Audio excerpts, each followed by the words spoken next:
The benefit of joining the webinar is that you get to hear not only the instructions for how to apply, but I'm going to make many asides about strategic ways that you can succeed in this process.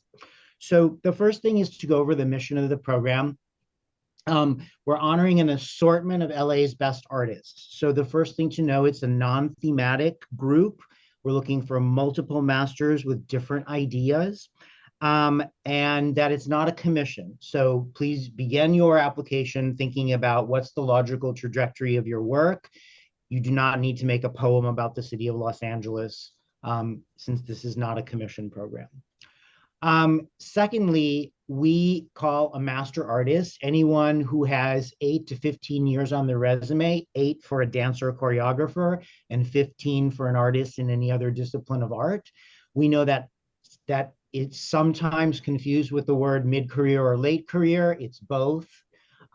We use the term to mean both mid-career and late career, but this is distinctly not a program for hobby artists or emerging artists who have not yet had 15 years of presentations on their resume. So please make sure that you listen closely to how to justify your resume experience. Otherwise, we can't put your proposal into the competition. So the goals of the program, I said, are to honor a spectrum of artists. We're looking for mid-career artists in 3 fields. They are literary, performing, and visual design. You must choose one category. We love artists who are multidisciplinary and do many things, but for the sake of this program, you would choose the one in which you are the strongest to apply, because when you check the box literary, you go to that panel. When you check the box visual design, you go to that panel, and we don't have a way to judge somebody who's doing something in all fields, right? So that's the next set of advice is choose whether you're visual design, whether you're literary, or whether you're performing arts. The next thing is to know that we're supporting you to present a new solo body of work. So this is not the time for you to collaborate, to do something interactive, to do something that's site-specific. You really want to make studio work that is completely under your conceptual stewardship. If you do have projects that you want the city to know about that are interactive or collaborative, we have other grant programs for that. So please use those ideas in our NEAR and co-op program, not in COLA, where we want to support you to do solo work that we can find in your studio in advance of filling out an invoice and getting you paid. Likewise, COLA is not a very good program for unrestrained installations and conceptual ideas that can't be displayed in advance. So we also are asking the master artists in this program to think about a project that follows the trajectory of your work that is both feasible and wonderful. Emphasis on feasible, because the grant has a set amount of $10,000, and that is really to pay you as an artist, not to move you into a place where you feel like compromise and have to raise extra money for the project. All right, so there's a Cultural Trailblazers program in which the same panelists decide that you've put in a great proposal, but there isn't enough money next year for your introduction as a COLA artist. So please know that if you get a Cultural Trailblazer designation, it's because the panel thought very highly of your proposal, and they are encouraging you to reapply. This is a way that the DCA talks about interesting master artists in our community, and we do web stories about you on our website, and it's a way for you to mitigate, sort of find an intermediary space between the year in which you apply and the year in which you reapply. All right, Ben, how are we doing? Doing pretty good, Joe. Thank you. And I just entered the chat, folks. If you do have a question at any time during today's presentation, feel free to share using the chat feature. We'll pause at opportune times where we can ask Joe similar questions and concerns. I have a sense of where the presentation is going to go in terms of topics and issues, so I may not pose your question yet, knowing that your question will be answered in the near future. Yeah. So the framework of COLA is rather simple. Ben pulls up the framework. You can see that we're really looking for an artist statement. It's 1.5 pages where you describe your past influences. Sorry, I'm getting pop-ups in front of me. And your prior accomplishments. These are things that you're pulling out of your resume that are most important for the panelists to understand about your past. A half a page where you focus on what you will do next in the 8 months that you will have about $8,000 to pay yourself and $2,000 of material costs to produce your next body of work. Next for us means work that's unfinished at this time, at the time when the grant season opens and has not yet been premiered. So you're not allowed in this program to give us old work, give us work that's already been presented publicly. We are buying the premiere of the work, not the work itself. That's your intellectual property, and you will retain that property after the grant is over. So resume, please, please, please don't submit a generic resume. Please customize your resume for this experience. The auditors need to see the 15 years or of experience, or 8 years if you're a choreographer dancer. We like to be able to count those years. If you feel like some of your greatest accomplishments were 4 years ago before you stopped and had a family, or 3 years ago, then you can put those things into color on your resume. But we really have to have the auditor be able to count the years of experience.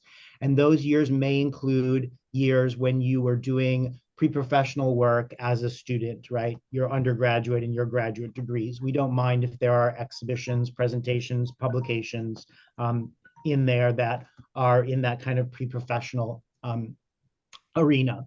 Artistic work samples, we'll go over this in a little bit, but basically you're showing us recent examples of work. And it's probably best that you organize them best first, and in case the panelists start to look down and take notes. And there are only very few reasons why you would go back and show us 15 years of work in your samples. That's not the purpose of the sample section. The sample section is to show us where you're taking off from in your last 2 years, so the panel can assess the ingenuity of what you're proposing to do. So resume gives us the 15 years of experience. The samples tell us exactly where you're at in the last 2 years of your work. And supplementary materials are reviews and letters of recommendation. Those are things that will add value. Hopefully you all understand that the grant is written in the first person. You are writing about yourself, and it's very important for the panelists to hear another voice giving their opinion about why you are great. And therefore, it is important for that person to write things that are not copied from your proposal, right? If you tell the person what to say about you and it's the same thing the panelists have already read in the proposal, there's no value added to that letter. So please make sure that those letters are authentic and objective, and they come from someone who is a steward in your field, whatever field that is, painting, sculpture, poetry, and that you put those at the end because those are the exclamation point. If you feel like a supplement that you're adding is just to add a page, we recommend you take it off, because ending on a lukewarm note is not what you want. Ending on a high note is what we want. Yeah. All right. Joe, can I interrupt with a quick question? Sure. This question relates to artists who might have backgrounds and experience that straddles multiple artistic disciplines. If an artist has a proposed project that has, in this example, a strong musical composition element and also accompanied by a literary element, what category or what kind of advice would you give artists who are kind of exploring these options?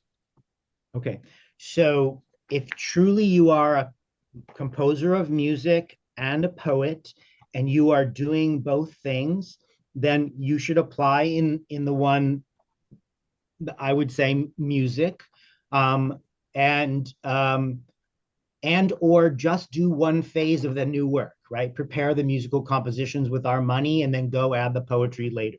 You don't have to produce a finished body of work here. And again, I'm going to go back to what I emphasized earlier. We want you to do something wonderful, but we want you to do something feasible. And the categories are very distinct. So literary is judged on literary qualifications, music on music, photography on photography, painting on painting.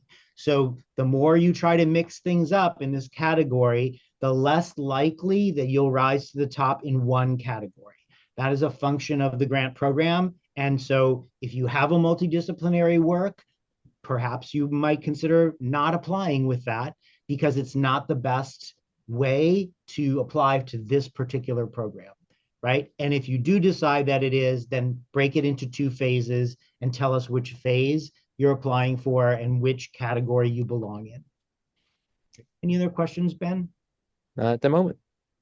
All right. So at the bottom of this first page, we're telling you that we're not a private funder. We don't show up at your door with a $10,000 check. We'd love to do that and have these great photographs of you smiling. But honestly, we, as a government agency, we've worked out very clever ways to make this fellowship program work. And it works on benchmark payments. So you come and sign a legal contract with us, you get paid for that. We come to your first studio visit and we decide exactly what you're going to do with the funding. You get paid for the studio visit. We come back again and find that you've made half of the work. You get paid for that, and you are participating in our catalog production. And then lastly, you deliver the work to the final presentation and you get paid for that. So there are benchmarks. So you need to expect that the fellowship money doesn't come to you up front, and they are slow and methodical benchmark payments. So you want to think about that. If, again, you're applying for something that's super complicated that requires you to go out and buy $8,000 of steel to make a giant sculpture, again, perhaps not the best choice for this program because you will not be getting $8,000 upfront. Okay, so just again, think about that feasibility element, and this item is there about benchmarks for that particular purpose. Joe, can you share a comment or two around the taxable nature of this income and how it's distributed across taxable calendar years? Sure. So the city's fiscal year begins in July and ends in June. So that's half of one calendar year and half of another. We generally fit 3 of the payments in the latter year. So you will be taxed on this money. So again, another reason not to spend the $10,000 and beyond is because this is taxable miscellaneous income for you. And you want to save a little bit for Uncle Sam. And also, we will work with you if indeed you need to push all 4 of the payments into the second year. But essentially, one payment comes in the first year, which would be 2026, the fall, and 3 payments come in the spring of 2027. Yeah, thank you. All right. So Trailblazers also get us a stipend. That is a one-time stipend that we give you when you give us materials and information for our website so we can do a great web story about you and promote you on our social platforms. Anything, let's go to eligibility because I want to emphasize. So you are an individual artist for the sake of this proposal. You are not a group. Showing us lots of group work will not be a good strategy. Showing us your solo work or emphasizing your solo work is the way to go. If indeed you are a duo and you've worked together for 15 years, then just put one name on the application and apply as Joe plus Ben, and we'll understand that you're 2 people, you have 15 years of experience, and this is your duo resume, your duo submission, and you'll be judged in that regard. It's still a $10,000 grant for a duo. We can't give 2 awards to a single applicant, but again, important for you to know there is a little space there if you're a husband and wife artist team or a set of twins. You are a professional master because we're interested in your self-involved ideas.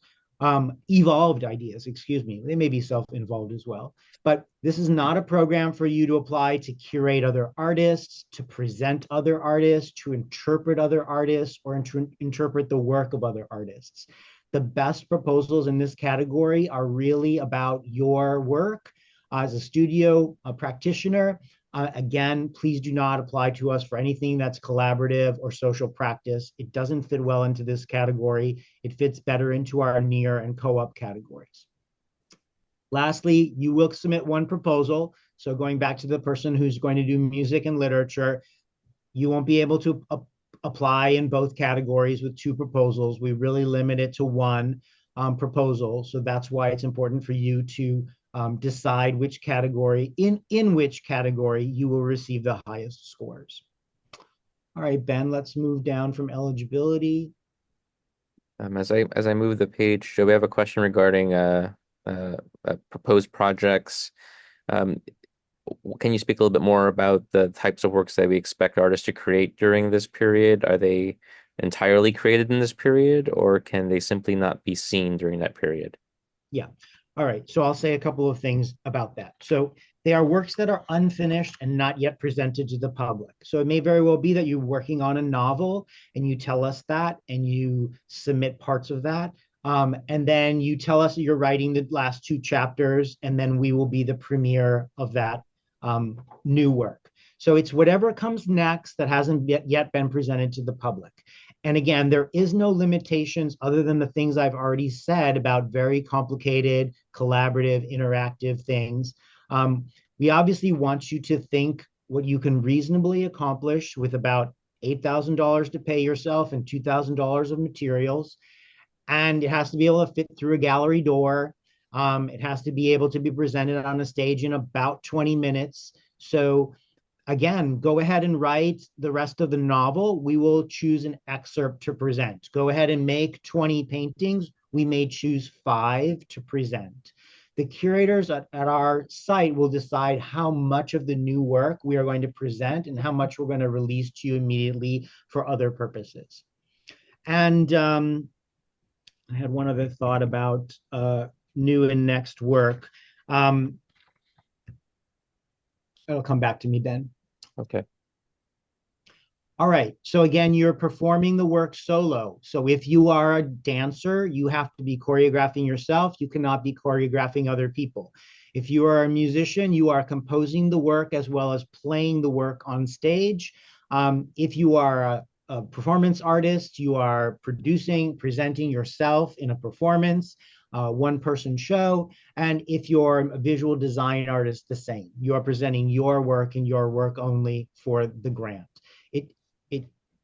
It shouldn't be complicated, except for the fact that artists love to do complicated things. So in this case, we're asking you to give us the uncomplicated things.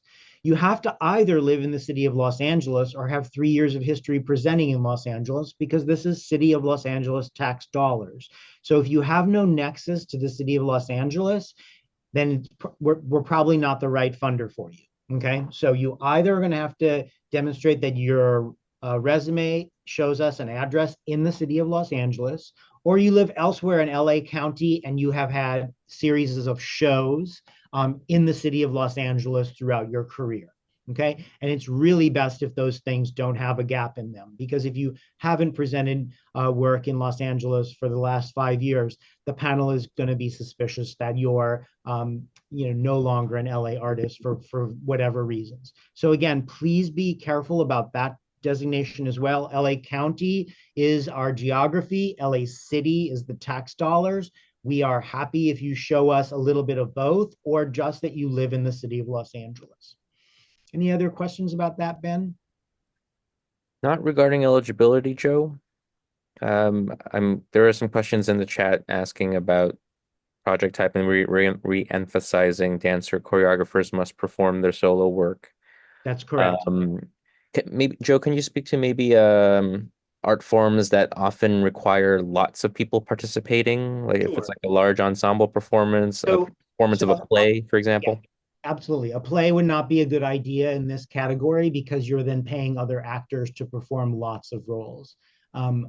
Let's do music. So let's say you're a musician, you play the trumpet, you're going to compose a musical score for 5 trumpets. Obviously, you have to present that to the public on a stage. So you're going to have to hire 4 unaffiliated trumpet players to play with you. We're going to know you're the COLA artist because you're going to introduce the piece and you're going to sit up front, and the other people are there paid by you out of this grant, right, to help you present that musical composition. So we understand that you may in the performing arts have to have other bodies on stage, but it will be not a good idea if you are Joe Smoke Dance Company and you've presented work in the last 15 years as Joe Smoke Dance Company, and lo and behold, I'm presenting new work where I'm presenting the dancers in my company. That just feels on every level like a group project and not a solo project, right? This would be the time for me, Joe Smoke choreographer, to step aside from my group and do something that's just a one-person piece. All right? Great. Thank you. All right, well, we cannot support. So again, we have to emphasize, we can't support anyone who's gotten the grant before. It's a one-time designation. So if you're here today or you're thinking about applying because you'd love to get a second COLA fellowship, please don't. You'll be put in our auditor's no pile immediately. If you are enrolled in a degree or certificate program, if you've decided to go back to school and finish a graduate degree in painting at the same time as you're in this program, not a good fit for us because it's not a grant for student artists. And no matter how you cut it or slice it, it will look odd in the record book. So if you are enrolled in a degree program and certificate program, please finish that first and then come back to us and apply. Applicants who are non-professionals. This is a category for avant-garde artists who are making self-evolved ideas. Is not a great use of time for anyone who does art as a hobby and does it as an agreeable pastime, but doesn't have a kind of professional practice. Individuals who have, again, a history of presenting primarily other people's work. If I'm a Shakespearean actor and I only recite Shakespeare, this is not a program for me because I will not be able to succeed as a performance artist since none of the text is of my own production. Creating work in an ensemble or group process, not a good idea. Again, you'll be thrown into the auditor no pile. And lastly, just as a precaution for us in terms of propriety, you cannot hire anyone from the city of Los Angeles to be a part of your program. It looks like self-service. So if indeed you are a dancer who's making a piece where you need two extras, you want to make extra sure that neither of those two dancers has a full or part-time job with the city of Los Angeles, because that will look like impropriety to us funding somebody who's already on our payroll. Anything about those, Ben? Any other questions that are of immediate attention? Maybe as it relates to eligible project concepts, we have a question here from an artist who does site-specific work. How does that play into this program? And maybe if we can speak a bit about where we expect to premiere new works created. Yeah. All right. We're getting a lot of questions about the proposed project. So I'm going to step back and say what I forgot to say earlier. 80% of your score in this category, in this grant, is for what you've already accomplished as a master artist. Yeah. The project proposal is only 20%. So please do not spend a lot of time inventing a special project for this grant. It should be very obvious what you're going to do next in your career, and that should be what you write about in the proposal. Okay? So again, this is a grant for people who've already made accomplishments. It's not an open ideas competition based on a snappy proposal. So I will now answer the question about site-specific work because we said it earlier. This is not a grant for site-specific work. You will not be able to make a sculpture and position it on Venice Beach, even if it's temporary, because that involves permitting, that involves engineering, none of which is involved in this project. So this is your chance, if you are a public sculptor, to step aside from that work and do indoor gallery work. That's how this work would be presented. So don't think of something, again, site-specific, interactive, or collaborative for this grant program. If that's what your practice is, then we would direct you to other funding opportunities, not to this program. Thank you, Joe. All right, if we can go to the next page, I'm going to read more and give more sage advice. So the grant is $10,000. Again, it's meant to pay you as a master. We would regret if you had a $50,000 project and then went into debt or had to do fundraising to finish the project. Again, we're emphasizing here, you may have a subset of performers or a small unaffiliated ensemble join you on stage, but please be clear that if you dream a big dream like that, a dance, I dance, a solo work, but at the last minute, at the last phrase of notation, 30 other dancers come on stage and surround me, then I have to pay those 30 other dancers to rehearse and show up out of the $10,000 honoraria, which is why a project like that might not be well situated in this program. The grant primarily begins in the fall of 2026 and ends in the spring of 2027. So you want to think about another parameter, which is what can you accomplish in the 8 months between October of 2026 and April of 2027. That's the real hotspot in which the new work has to be available for us to preview in your studio, available for a curator to decide how much of it we're going to be able to present for you. And we have to have imagery of that work or rehearsal for our catalog. So please think about it not as a year, but in fact, a very consolidated set of almost 7 months, 7 to 8 months, where you are producing that next work for us. All COLA projects must culminate in one live performance of the premiere of a new work not previously released in any way.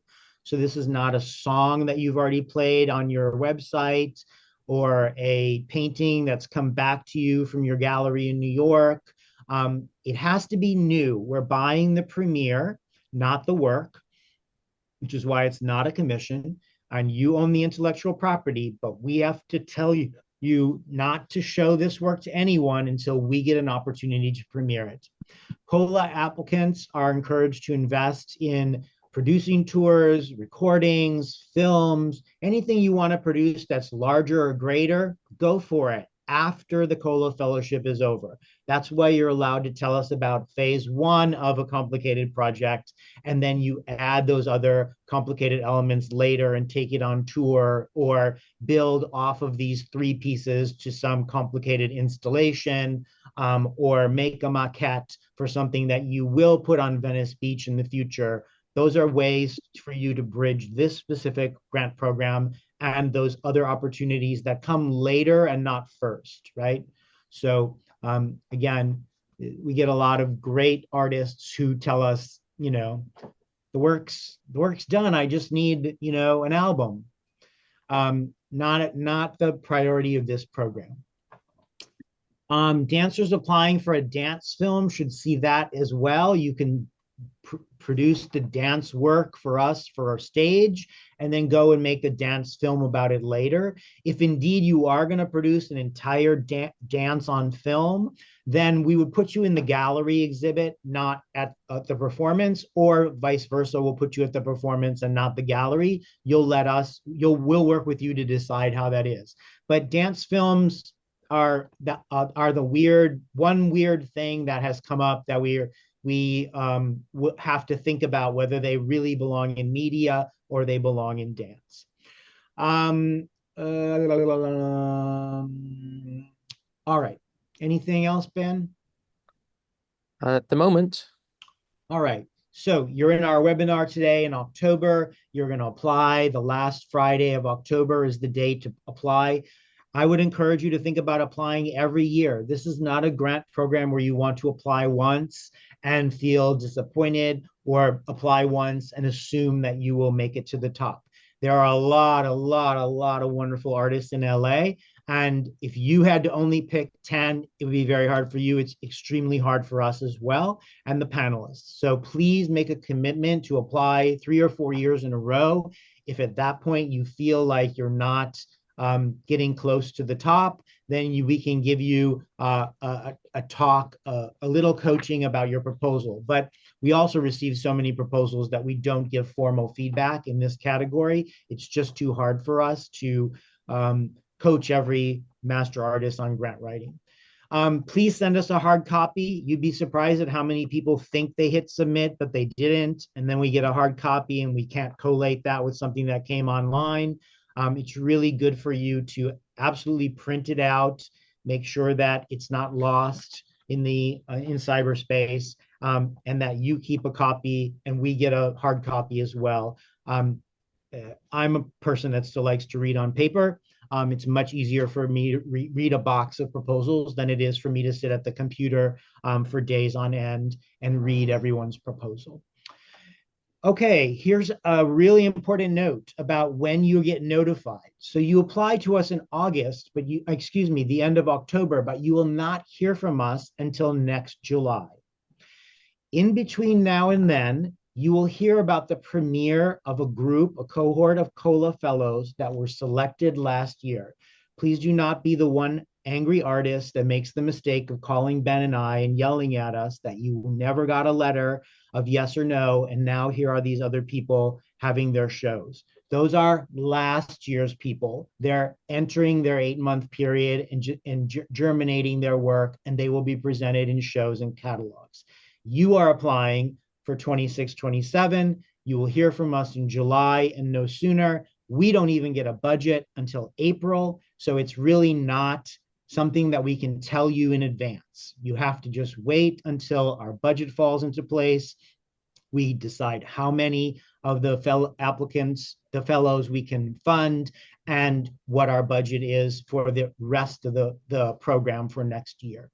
So if you are a lucky winner of a COLA-IMAP grant, we will bring you in and help you with legal contracting. It is a contract for services. It is not a casual experience. You will be working on deadlines. You will have benchmarks. You will be in a group, and you all have to meet the same benchmarks in the same months.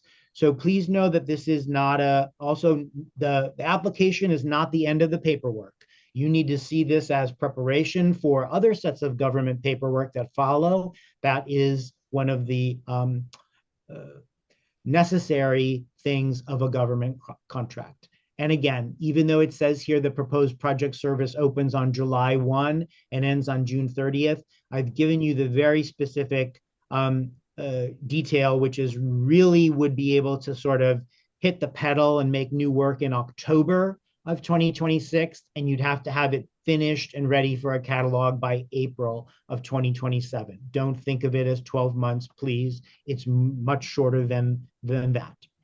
All right, peer panelists. Ben and I don't work for a private foundation. We are not the program officers. We are not going to judge your proposals. We audit them to make sure they're eligible to go to a panel of experts. Those experts are going to be past COLA winners, arts administrators, arts educators, probably not arts enthusiasts in this category. We have that in others, but they are going to be experts from the fields of literature, music, dance, museum studies, etc.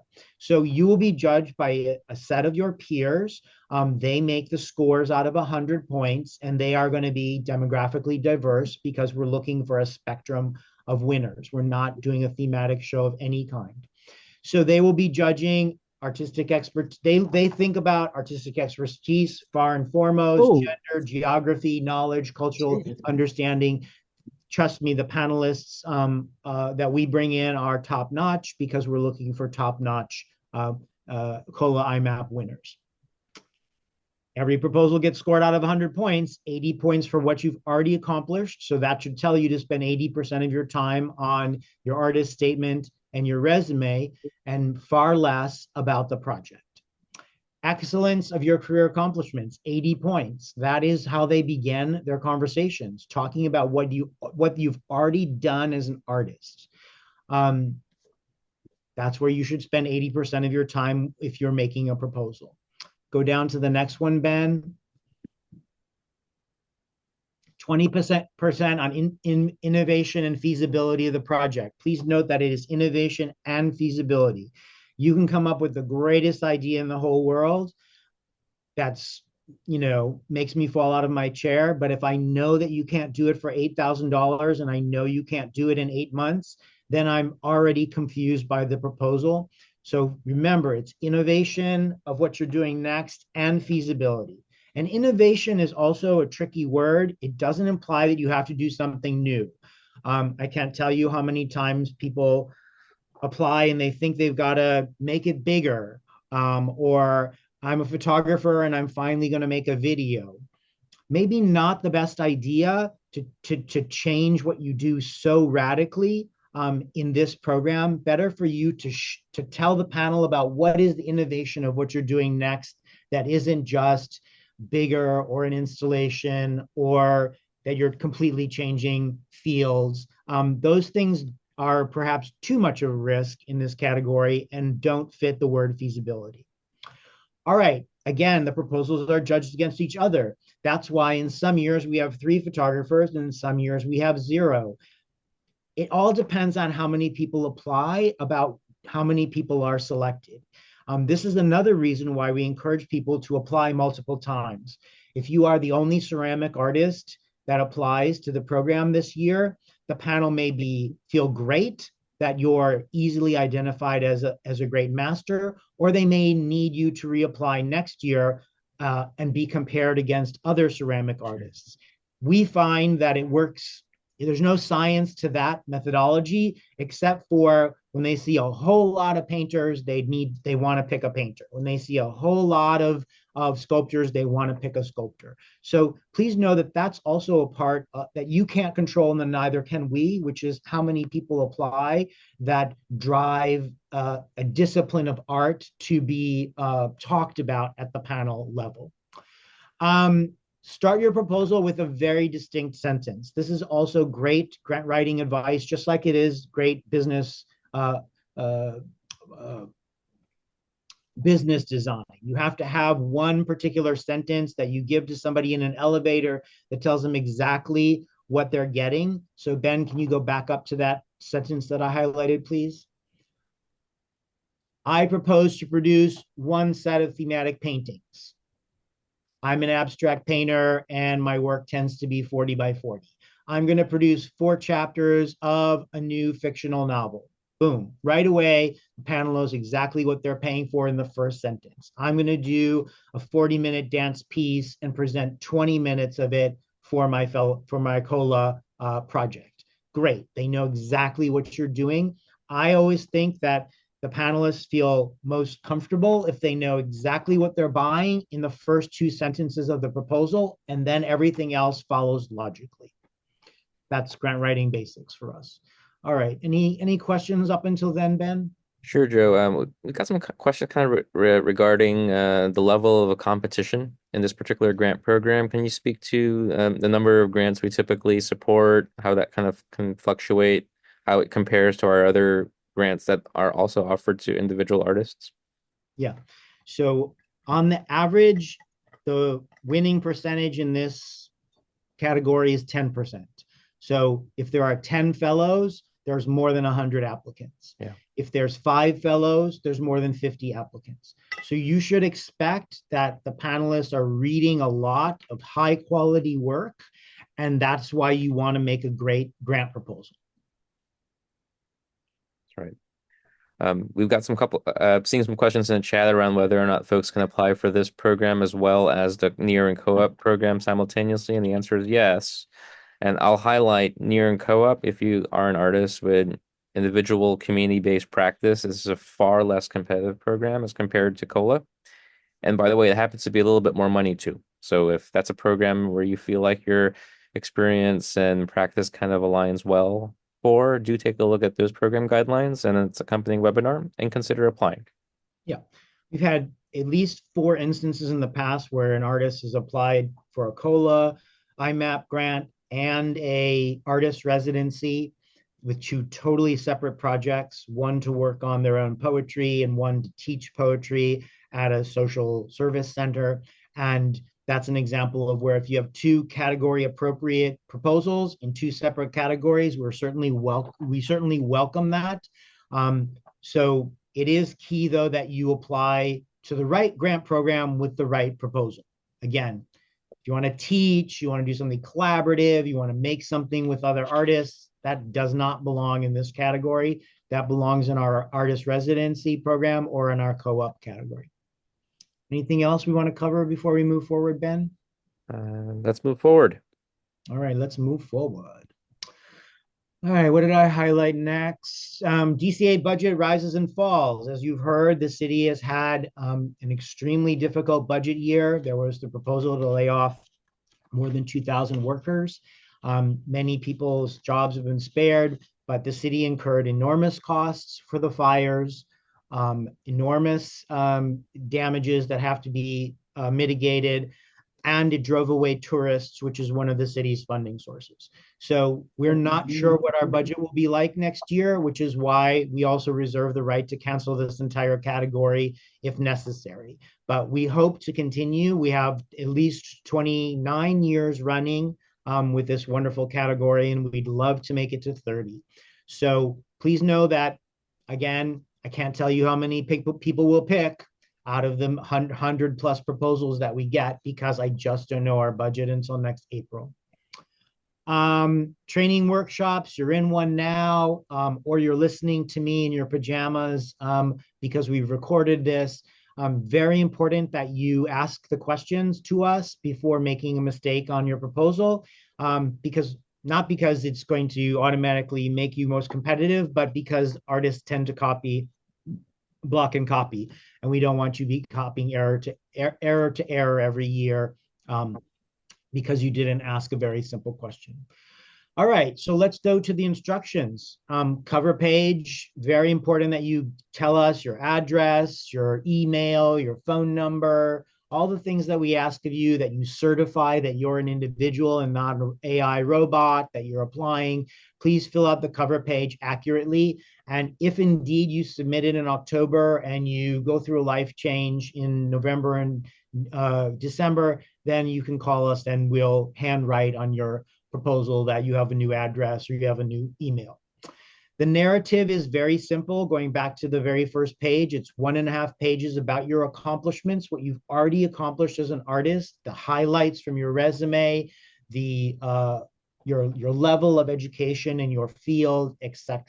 Please do spend a good amount of time on that narrative because that is the 1.5 pages that gets you 80 points. Your resume is important. It's really most important that it's customized and that you show us the years of experience that we require. Again, if I was an artist and I was in a whole lot of group shows, I might put all the solo shows first in my resume and put the group shows at the very, very end because they're least important. If you want to interfile them, you could color code them, right? You could block and copy the ones that are individual accomplishments. However you want to do it, but we really need to be able to count to 15, or in the case of a dancer choreographer, count to 8. Work samples. All right, so now here's the other part of strategic advice that you get for attending today. If there are 100 proposals in my box and I'm reading, then it's probably not the best idea, even if you're a literary artist, to give me more to read. That's why the most common forms of artistic samples are video clips, even for literary artists, me presenting my work on my phone, making a short video and submitting it is much better than putting it on paper. The only reason to put a poem on paper is if you're a shape poem maker and that the poem makes a shape on the page and the panelists have to see it. But generally speaking, the panelists enjoy not reading for a minute and being able to look up at a screen and seeing the great poet Ben Espinosa reading, even if it's at home for his own camera, or it's an excerpt from a reading he did at a bookstore. It's important for the panelists to be able to hear the voice and the intonation of literary artists, dancers, performance artists, musicians, etc. Visual design artists tend to pick images. We don't want you to submit more than 10 images. So if you have very complicated work, let's say you make installation art and you want to show one overall shot of the installation and one close-up, that's fine, but it's still 2 pictures, and you're only going to be able to get through so much in 10 images. So think about the strategy. Once you show us an entire installation and you show us a close-up of a really important thing, you perhaps don't need to do that for the next two installations. But you're going to have to think about how to make it economical. The same with the video. If Ben is reciting 3 poems for his camera, he's going to put the most exciting one first, because it may very well be that when he gets to his second poem, the panelists are already looking down and taking notes and not paying attention as much to the second and the third poem. So that's sage advice for everyone, which is don't mix and match. You can't send us 1 video and 3 slides. Don't try to overdo it by combining images, make it collage for image number 1 and another collage for image number 2, because lo and behold, the panelists are going to think you make collages. So you really have to be honest about the work and present it the way it needs to be presented. If you're at all confused, the work you did last year goes first and the work you did the year before goes after that, because if you have no favorites and you love them all equally, the panelists really want to see where you're at today when you apply. The only reason for you to go back 8 years and show us some iconic work from the past is if that is the sole inspiration for your new work. Other than that, we do not expect you to go back and show us old work from 4 years ago, 8 years ago, or 10 years ago.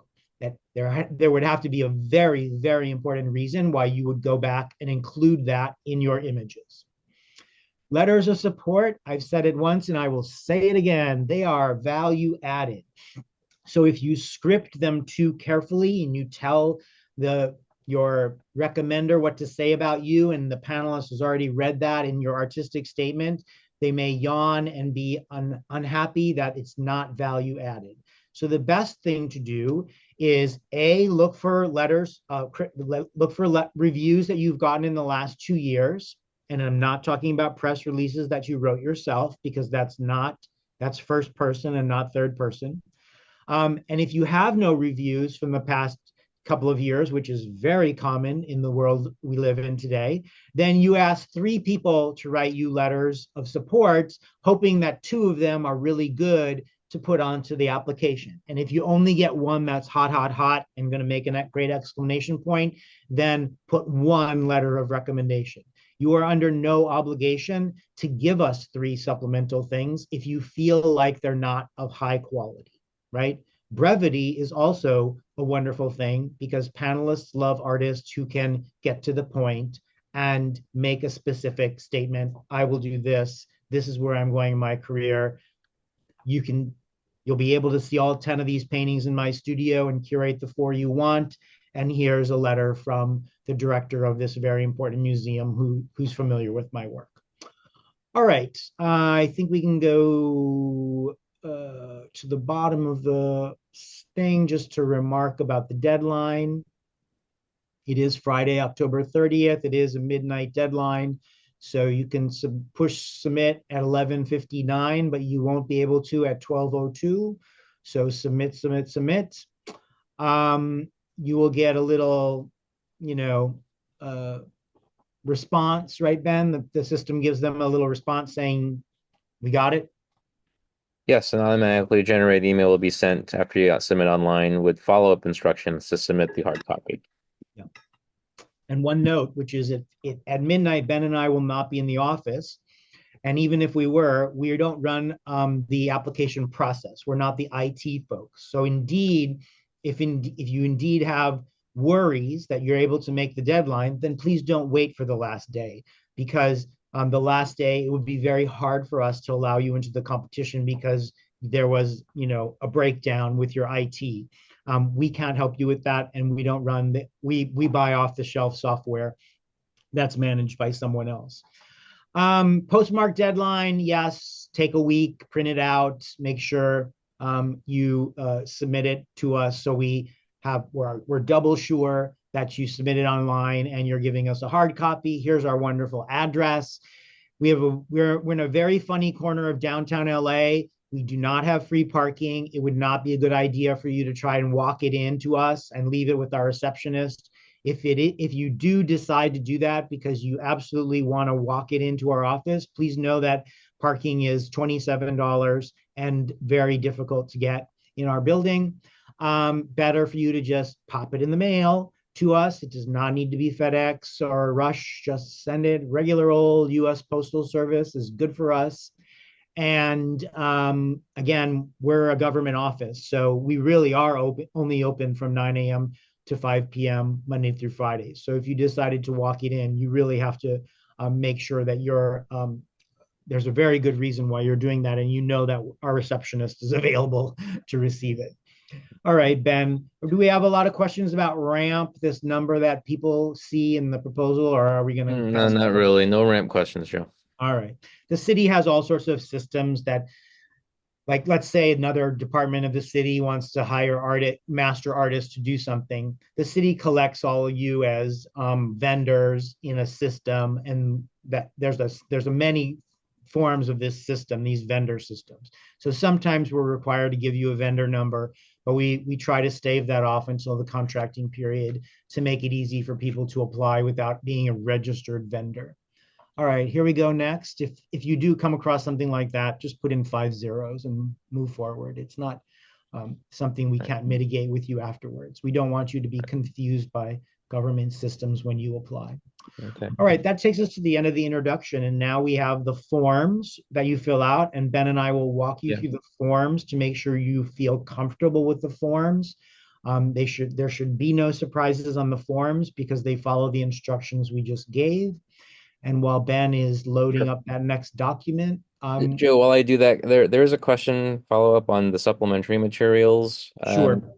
Can you share a little more kind of your past experience and some on examples of the writers of the most compelling letters of support? Yeah, We have a question here the about most whether or compelling. not Yeah, there are absolutely. certain types of folks who hold more value for COLA panelists than others.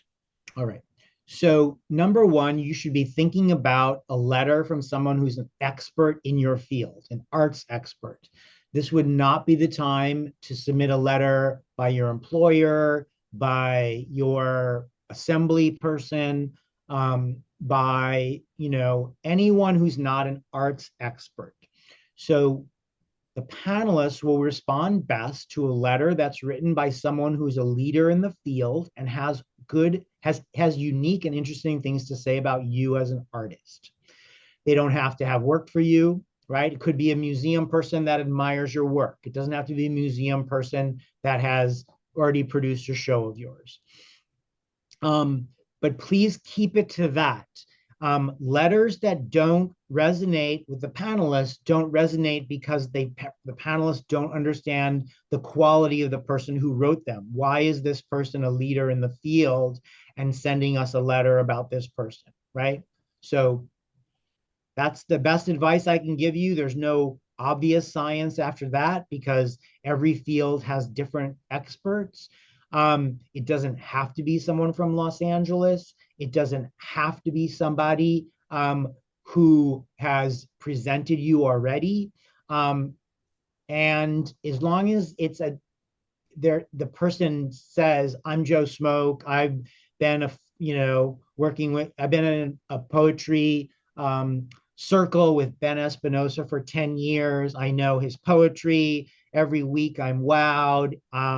I'm a professor of literature at blankety blank university. And here's the three things that I really think are special about Ben Espinosa's poetry. Then I've established who I am, my relationship to the applicant, and why my opinion matters. That's a good letter for Ben Espinosa. Yeah. Couple of follow-up questions, Joe, relating to existing letters of recommendation that might have been used for other applications.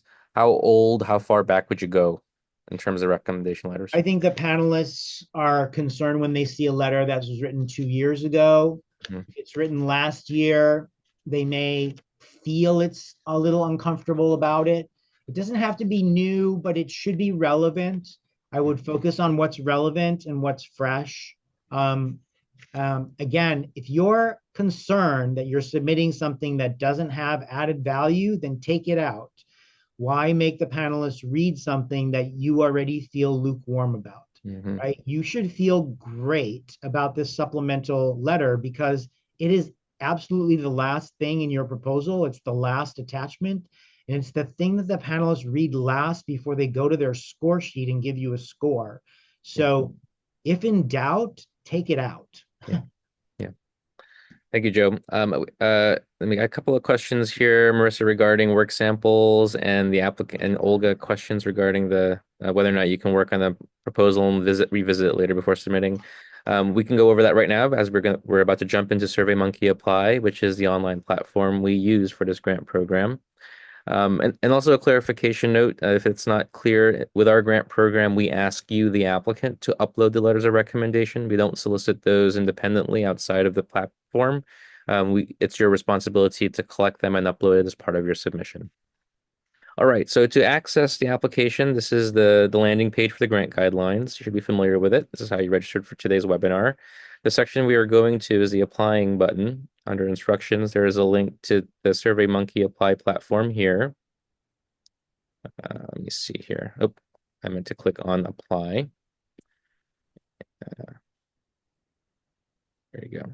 This is the link where you will be going to apply for the grant program.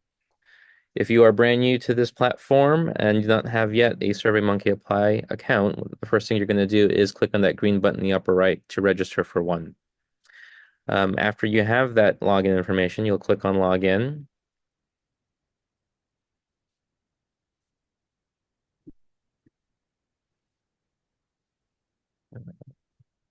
See here.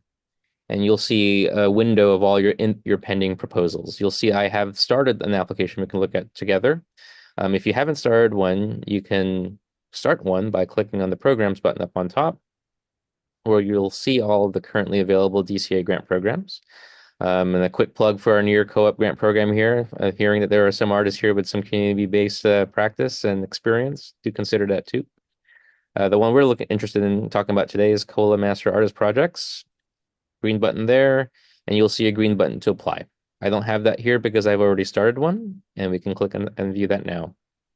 A quick question, Joe, regarding eligibility, experience eligibility. Yeah. For artists who have experience working in ensembles and in group shows, do we only count the solo presentation experience as meeting the minimum requirement, or do we No, consider those group experience also? no, your resume will include group presentations as well as solo presentations. Great. We understand that. How you draw their attention to the solo things that are most noteworthy is your choice, because this is a solo artist grant. So within all the experience you've had, that's going to qualify you for the number of years. You can decide to put the solo shows in a separate list, group shows in another list, or if you bunch them all together, you could highlight the things that are solo projects. However you decide to do it, but please know that we understand your years of experience will include multiple kinds of presentations, group and solo. But for this grant, the solo things are the most noteworthy and point-worthy for the panelists, because we're a government agency and we'd really, really love to know if you've ever done a solo show before, a solo dance piece before we hire you to do that, or a solo musician composer grant to make a solo piece. Having the relevant experience is very important. So somewhere in all of those years of experience, we would hope that you have already had at least one project that's entirely under your design. That's All right. right, Ben, let's go over the forms. Sure. Folks, if you this is a snapshot of your task list for submitting a COLA grant. I'll highlight this is one of the shortest, quickest grant proposals we have, and we are intentional about that. This is an incredibly competitive program. Resulting grantees typically have applied multiple times in the past, and so we designed an application here where you can repurpose a lot of the materials you used in the past if you're reapplying. And it's set up so that you can simply update your information to show the latest and greatest about your work, so that you can more easily reapply to us year after year, if not successful initially. It's made up of these 4 mandatory components and then an optional review sheet. Let's jump into the first main component, which is the COLA proposal. This relates to the cover page and narrative Joe spoke about in the introduction. I'll highlight some of the key differences that we've included this year, and it's very few. After adding your personal information, your legal name, the name that we would, if you're recommended for a grant contract with, that's the name you want to use as your legal name. If you have a professional name that's not that, you can add that as well. We are looking for an address that fulfills our geographic eligibility requirements that you are based somewhere in Los Angeles County. So make sure either your residential address or mailing address reflects that. And we have a new checkbox that we've added here where we ask you to indicate very clearly for us how you fulfill your a requirement that you have some sort of Los Angeles region connectivity. So we have two checkboxes here, and you can select one or both of them. One is you either live or work in your primary LA County residence studio for 7 or more months out of a calendar year where you create most of your work, and or you have at least 3 years of presenting experience in the city of LA, and your resume will highlight that presenting experience within our city. We've had some cloudy submissions in the past where an applicant's regional connectivity wasn't immediately clear, so we wanted to add these two checkboxes to make it easy for you and us to see that you are eligible for our local grant program. The next question highlights some key project expectations that Joe highlighted in his presentation. We want to highlight, just repeat the key expectations for his grant program, in that you're highlighting works where you are a solo artist. You are thinking within the realm of feasibility by thinking about a project where you are paying yourself, $2,000 to $3,000 to $4,000, then there's $6,000 or $7,000 in project expenses to carry out your vision. There are elements here where you're thinking at such a scale where DCA staff can come visit you in your studio or workspace mid career contract period where we can see and observe your work.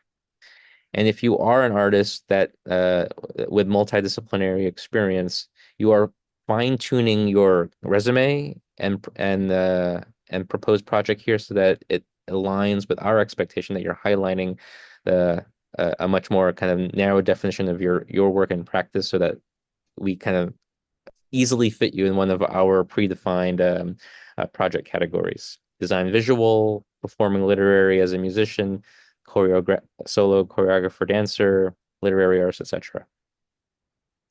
So in my example here, I've highlighted that I acknowledge these expectations. In my example, I am a visual design artist. Let's say I am a photographer. I've highlighted my council district here in the city of LA because I've entered an address within the 15 council districts of the city of LA. If you live in West Hollywood, if you're an unincorporated part of LA County, different cities such as Culver City, Santa Monica, you are not within the 15 council districts of the city of LA, so you'll have another checkbox where you indicate where you are based in LA County. And finally, a quick brief statement about your work that makes it easy for our panelists to understand your specific style and emphasis and focus in your artistic practice.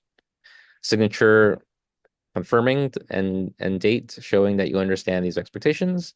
And then subsequent page is the narrative components of the project.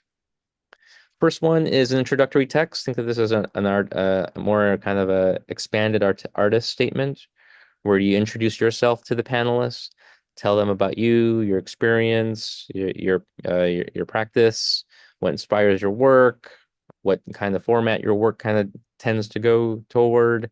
This can be we defer to you and how you wish to present this. It can be a first-person narrative. It can be a mix of quotations, excerpts from critical reviews. It's up. Tell us about you and your work in a clear and concise way.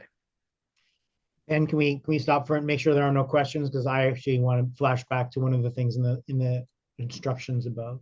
Sure thing, Joe. No questions in the text. All right, let's flash back to up above. Okay. Ben wrote a Latin text in here that says briefly describe your work. Let me help you here. If Ben is a photographer and he makes a certain style of photography, he might put that here. We already know he's a photographer and he makes mixed media. So this would be a place where he would say something like, all of my work is self-portraiture and I glue things from my family heritage onto them. That allows you might think that that's unnecessary at this point, but imagine yourself as a panelist and you get 150 proposals and they're in alphabetical order. You may decide as a panelist that you want to read all the painters first and all the photographers second and all the sculptors third. And if there's so many painters, you might put all the abstract painters in a subset. So telling the panelists what kind of work you make helps them put you in a pile to make sure apples are compared to apples and oranges to oranges when they're doing their review. It is very, very rare for the panelists to get the proposals and go through them in alphabetical order. They try to make a science out of reading so much material. And that one or two sentences there helps them understand in what order they're going to read the proposal from Ben Espinosa. Yeah. All right, let's move Thank you, down. Joe. All right, so moving on to the narrative elements of your proposal. We spoke about your artist statement and introduction. Next segment is a description of your proposed project, of what you plan to do with a $10,000 grant after paying yourself some artist fees for carrying out a project. We entered a lot of introductory text here to remind you again. It's a relatively small amount of money if receiving the grant. So we want you thinking about something that's realistic and feasible given that constraint, monetary wise, as well as timeline wise. The resulting award is a 12-month contract, but as Joe mentioned earlier, there is actually a sweet spot of time for actual productive activity, and it spans it's about what you can do with a small amount of money with around 6 months of productive time. We encourage you very strongly to start off with a very clear, generic statement that describes what you plan to do, and we've actually prescribed some recommended language here. We encourage you to take a look at. I propose to produce ... to be an example, one set of thematic paintings, 1 20-minute excerpt from a new movement theater piece. If you're composing in the middle of composing a novel, you plan to produce the next chapter, latest chapter of this novel, etc. So those are some examples we hope that will help guide you in developing a size and scope of a project that can be successfully produced within the constraints of our grant program. Some of the examples of projects that are uneligible that we've received in the past are, again, Joe mentioned some of these site-specific installations. If you plan to fabricate a sculpture you're going to install in Venice Beach, you've already kind of chopped off 20% of your score here because you proposed something that's ineligible. So that's an example. We've had a lot of ineligible proposals from musicians who wanted to get some funding to cut their latest studio album. Not a good fit for us. We are asking musicians, other performing artists to prepare, produce, compose a new piece that can be premiered on the stage that DCA helps coordinate for you. So think about those things as you describe your eligible project for us in this section. Joe, you have some additional notes on that? Nope. It's one full package is what I would tell you. So indeed, you want to make sure that what you propose to do flows logically from your accomplishments. Yeah. Right. So the panelists need to see that it's the next thing that you're going to do that's logical, given what you've just accomplished in your career. That's why I would say, if you're a photographer and you've always wanted to make a video, perhaps this is not the time to do that. You could take the money that we give you and do that as your next year. But for this, if you're a photographer, make photographs. If you're a painter, make paintings. Yeah. And again, the panelists are not wowed by things that feel like they are aspirational and not feasible, right? If I can use those words, right? Yep. Because there are limits to what you can do with a certain amount of money in a certain amount of time. Thank you. All right, let's move forward. I have a follow-up question here regarding allowable use of grant funds. And so the question specifically is around purchasing materials and/or tools. So as folks know, there is no budget that's required to be uploaded as part of this grant proposal. That's to simplify the process for you. But I'll I'll underscore the majority of these grant funds, you should think about paying yourself, paying your salary, knowing that there will be additional expenses to cover as part of being a grantee under this program. So yes, the disposable supplies and materials are allowable expenses. Be careful about when you say equipment though, because you cannot use grant money to purchase equipment. Otherwise, the city may wind up being the owner of said depreciable assets. So don't do that. You can't use money to pay for things like food, hospitality, catering expenses, such as those things like that. There will be some expected expenses on your end, such as commissioning an academic author essayist to write about you and your practice for inclusion in our COLA catalog of grant recipients. So we will be asking you to set aside five, six, $700 for that purpose. You might want to set aside money for a videographer, other photographer to capture your newly created works for your own purposes, or for including in the catalog of resulting grantees. I'm gonna do some clarification on that, Ben, because sometimes artists have odd questions. So pay yourself and then go pay for your groceries. Pay There you go. yourself and then go pay for your travel and research trip. We're asking you, we're not collecting receipts, which is why we're asking you to pay yourself. If Ben pays himself and then he goes and buys a typewriter, I'm not going to repossess his typewriter. But Ben's not going to be shopping for a typewriter and sending me a receipt and asking me to reimburse that, because then as the government, I own that typewriter. So just be clear, this is why we ask you to pay yourself, because then you pay for the materials and the services you need to make this next body of work. And that way it belongs to you. And when Uncle Sam gets his taxes on it, it's because you made miscellaneous income as a person, and we are not collecting receipts. All right. Thanks for that clarification, Joe. It's a good question from one of our attendees here, Joe. Is it possible to share a copy of the plans and exhibition space constraints and requirements?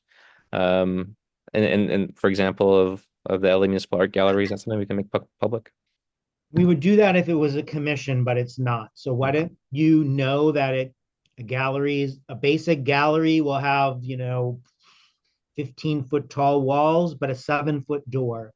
Yeah. I think we're very clear in the guidelines that we're looking for things that are smaller than a refrigerator, so that they can fit in the door. Or if they are going to be four refrigerators that get welded together to make a column, that you're able to do that in the gallery without setting off the fire alarms. So Great. please just think logically. It's not a commission, and it's not worth you thinking about making a site specific piece for a gallery or a performance venue, because that's, again, not the spirit of this program. Yeah. Thank you, Joe. And for those in the performing arts camp, in the past recent years, our COLA performing arts and literary grantees premiered their new work on the stage in California Plaza that we co-produced with Grant Performances. So you might want to visit Grant Performances YouTube channel and see examples of past COLA performances that were premiered there. So you have a sense of site, space, and location. Edmund, you have a question here regarding travel expenses. I'd encourage you to take note of what Joe's comments just a moment ago about paying yourself uh, first, and then if there are, related expenses to obtaining archival materials, then those expenses do not. Those are things that we don't necessarily want to find and collect receipts for. Yeah. And Work again, can be and again, I don't even think it's worth putting in your proposal, okay. because it's a liability for the government. We just don't pay for travel. It's a liability. We don't pay for food. You could not do a food exhibition of things that are going to deteriorate in the gallery. Think about the obvious things: no live animals, no fires, no, nothing that's going to decay. These are the logical parameters that you would obey. All those really great avant-garde ideas you want to do about explosives and deteriorating food, do them for some other funder, knowing that the government is not the right person for that. And again, with travel, you're paying yourself to travel. We're not buying your research trip. Yeah. Thanks, Joe. All right. So after completing the narrative portion, the next item on your to-do list is your resume. So a reminder that 80% of your overall scoring is dependent on past year experience. So the resume is not something you just want to take an existing resume you have somewhere lying around and upload it. Take good care and attention to customizing this so that it not just demonstrates your the minimum requirements for this program, but kind of responds to the priorities of this grant program, specifically your experience presenting history as a solo master artist. So folks who are coming back to reapply this year will notice there's a new checkbox here that helps us understand your intention in how you've designed your resume, and it helps remind you, hey, don't forget to customize your resume for the purpose of this COLA grant proposal. The first question asks you to check a box indicating how much experience we should expect to find in this resume that you're uploading. 8 to 14 years is only allowable for those applying to us in the solo dancer choreographer category. Everyone else should be checking a box of it presenting history within 15 to 19, 20 to 25, or even more than that, 25 plus years. Okay. So check the appropriate box and then upload a current resume here. Joe highlighted some good tips earlier. If you are an artist with a mix of solo, group, ensemble work, not a bad thing to include elements of both, but think about the panelists who will be reviewing this. It might be great to somehow highlight that solo experience in some way or another. If it's not listed first on the top of your resume, if it's interfiled, use color coding or some other mechanism so that panelists can see easily and appreciate your experience as a solo artist. We have some questions here regarding resume. Yes, I see them. Okay. Would you like to reply to those, So Joe? number one, yes, it's a selected list. So let's say I'm Joe Smoke. I'm 60 plus years old. My resume is 20 pages long. I'm not going to submit a 20-page resume for this grant. It's unnecessary to make the panelists read that much. So please do curate your resume.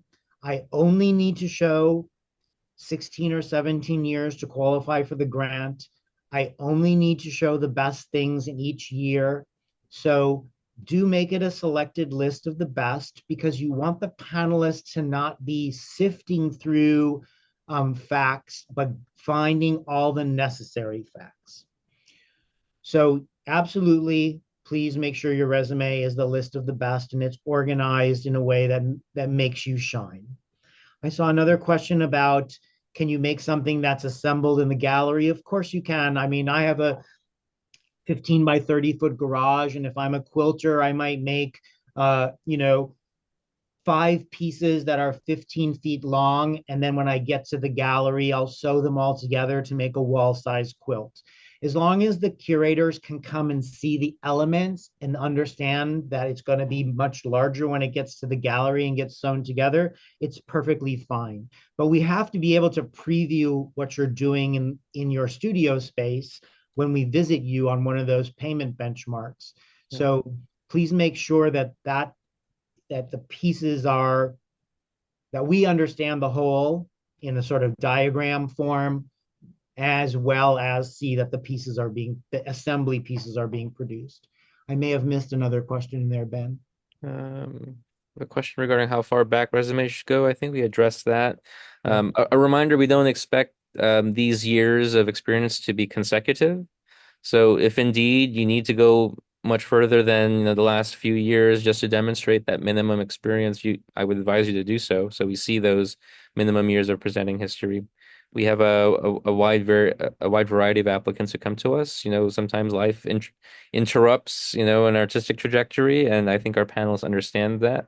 So make sure your resume kind of it very clearly highlights those years of presenting experience if there is in fact interruptions or gaps in between. Okay, so that's the resume. Very important. Next section, back to our application, we have our work samples, also incredibly important. Joe highlighted earlier, we have two options when it comes to artistic samples. We can upload either 10 high quality static images, or upload 3 hyperlinks. Um, if you have the opportunity, especially if you're in a performing arts category, to upload a video of a recent reading, recent solo performance, we'd encourage you to do so. It gives our panelists a chance to look away from words and to see a live performance. Images are totally fine, however, also. Very common among our visual artists to include lit images. If you go the route of images, feel free to upload very high quality images and to take advantage of the note section where you can describe what it is the panelists are looking at. You can include a mix of, an image of a work from afar and then a more detailed image as well to complement it, so panelists can see what it is you'd want them to see. If you go the links route, you can include up to 3 links, and you can do that by adding a link to a YouTube link, a Vimeo link, etc. Some things to consider here. We encourage you to make the links as panelist friendly as possible, so that when they are viewing your proposal on their computer or tablet, they can simply tap on the link and see exactly it is what you want them to see. So know as well, when it comes to artistic samples, the guidelines we give our panelists is spend no more than 6-7 minutes an applicant, given the high volume of proposals they're going through. So take note of that advice Joe suggested earlier. Really put your best samples first and foremost. So those are among the very first things that our panelists see. When adding things like videos that might span much longer than 7 minutes, consider editing those videos so that panelists can simply click on it and see exactly what it is you want them to see. Absent that, add a start time and end time so panelists can guide the cursor to where it is you encourage them to start their review. Passwords are okay. If you can avoid using them, that would be best. Enter any password or login credentials to access content using the subscription field. A reminder that you're submitting this proposal by October 31st, but it's quite possible a panelist won't get to your proposal until January. So if you are going to include password protected content, ensure that there is that long enough time horizon for that login credential to be valid. Any questions there regarding artistic samples? I have a question here regarding panelists also look at the applicant's website. The answer is panelists have that ability. You include your website on your proposal cover page, and panelists are free to review that too. But it's optional for the panelists. So again, you're directing them to the things you find most important for this application. That's why the link should be specific and not complicated with passwords. They should be available to the panelists. They want to look at them in December, January, February, and again in March. Make sure that this is easy for the panelists. You don't want it to be complicated for them to see and review your work. Generally speaking, if a panelist goes to a website, it's because they're confused and they need more clarity, not because they have extra time. And they will not be searching your website trying to validate things that you put in the proposal. All right. So That's right. really make sure the proposal stands on its own and it doesn't reflect other things. I also wanted to make a note about this idea of captions and things for the photograph or for the images. Title, dimensions, and materials, that's fine. Please don't tell us the background story of a piece. All The right. panelists do not appreciate. If you made a piece about the utter and total sadness you had when you had the death of a relative, they should be able to feel that in the artwork. They do not appreciate a caption that tells them, please feel sad. I made this after, the death of a relative. It's unnecessary and unwelcomed. So they really need to know the title, the materials, and the dimensions. And that's about it. Okay. There's a flurry of questions here. I'm scanning them now. Marissa, a question regarding a Google Drive link. A Google Drive link is okay, but especially important if you're going to go that route to be mindful of the time constraints panelists have. So this drive ought to have a very tightly controlled amount of content so that's so that panelists don't have to ask themselves how much of this do I have to click on and view. You don't want to leave a panelist in that situation. So if indeed uploading a Google link, make sure it's content that they can easily review within that 6 to 7 minute time frame. Can artwork go back a number of years? It may, but recency is valued in this grant program. But you might be an artist that might be revisiting a topic or something from many years back as part of your proposed project. If doing so, not a bad idea to include sample work that kind of relates to that. And include it last, because again, they really want to see where you're at today. Yeah. If you make 10 images and 9 are current and 1 is the thing you're revisiting from the past, that is sufficient for these intelligent panelists. And A question. again, there's lots of ways to make this easy. If Ben Espinosa is an epic poet and he reads for 9 hours in the middle of the night, he's not going to ask the person to start at hour 8.5 to hear the part of his poem that he wants them to hear. He's going to go to his studio.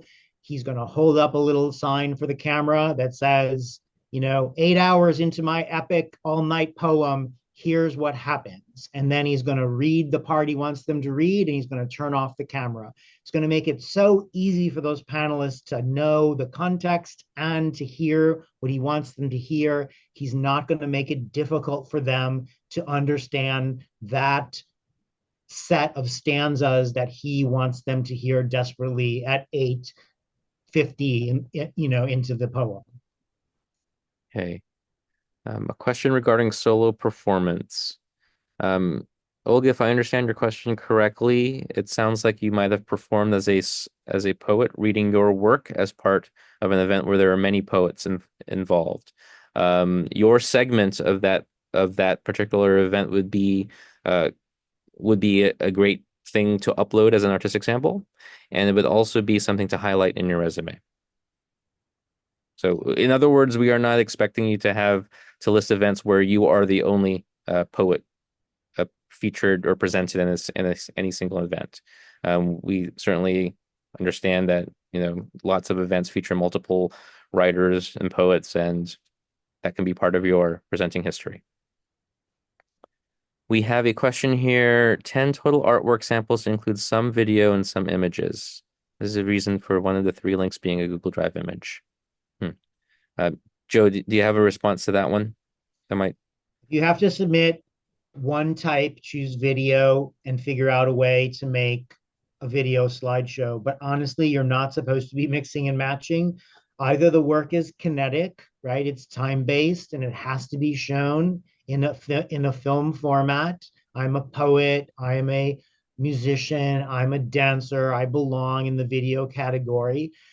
If you make static work and it sits still, then just submitting the visual images is fine, right?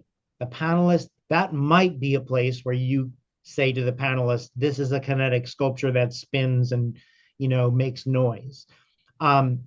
It's totally, again, you're speaking to very intelligent panelists. You don't want to overthink it, because you don't want them to feel like you're talking down to them, that they can't understand your avant-garde work. And again, I think mixing and matching and making the panelists go back and forth from different formats is already asking for trouble when it could be simple. Simple is always better in a grant proposal, always.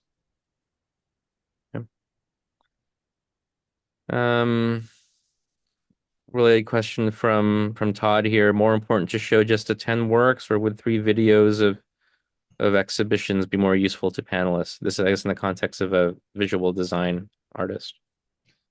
I think the panelists want to see individual work because you're not doing a solo show for us. You'll be in a group exhibition, and having a video tour of an entire exhibition is probably too much for them to take in. They'd rather just see the 10 pieces that you curate that are the best. Okay. Thanks, Joe. Again, if your work is static, then show us static images. If your work is kinetic and time-based, then you show us time-based. It really is that simple. And the final section of your proposal, moving along, being mindful of time here, is the supplemental items. These are optional uploads, but we strongly encourage you to seek a stellar letter of recommendation, a critical review of recent work, any publications, excerpts from interviews that you can highlight here to add value to what you've already said about yourself. This is the place for outside voices to come in and highlight some of to tell us how wonderful you are. So do take advantage of this opportunity. And Joe made a good comment earlier around if there's anything here that you feel kind of lukewarm about, consider whether or not you really want to upload it here, because these are things that should make you feel especially proud of being able to share with us and our panelists.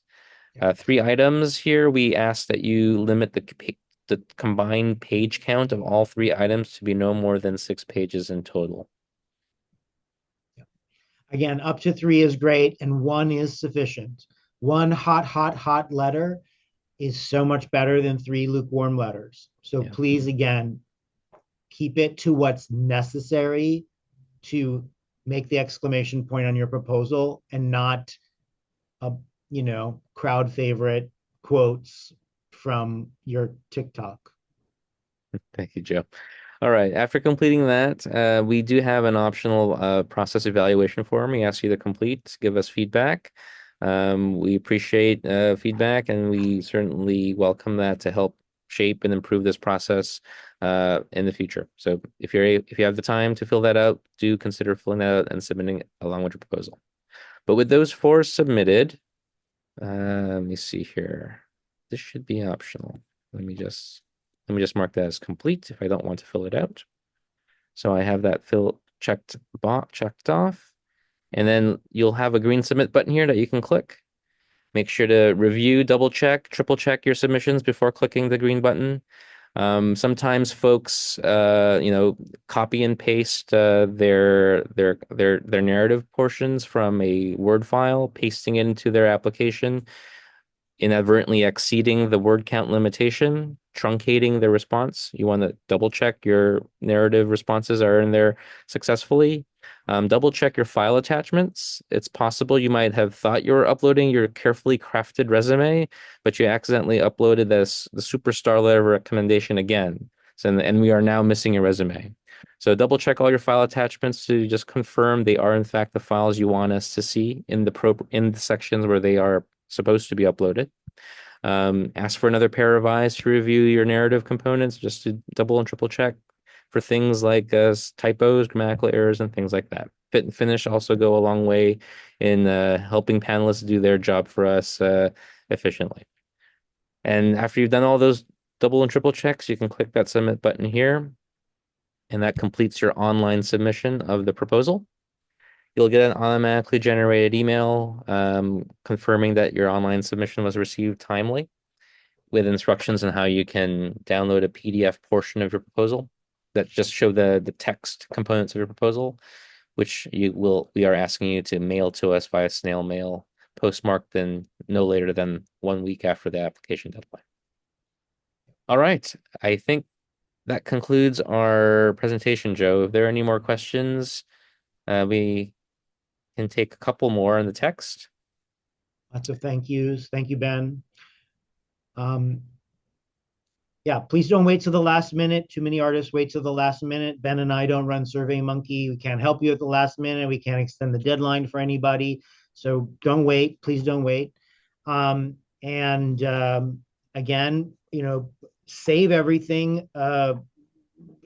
Not a bad thing to block and copy into the form, because you can do it again next year. But you do want to check and make sure it's not above the word count. And that you reapply many times. This should be a very simple application that you can do 3 or 4 times in a row. Yeah. Thank you, Joe. With that, let's conclude today's meeting. Appreciate everyone's time. We wish you good luck in your preparation and look forward to your proposals. Thank you very much.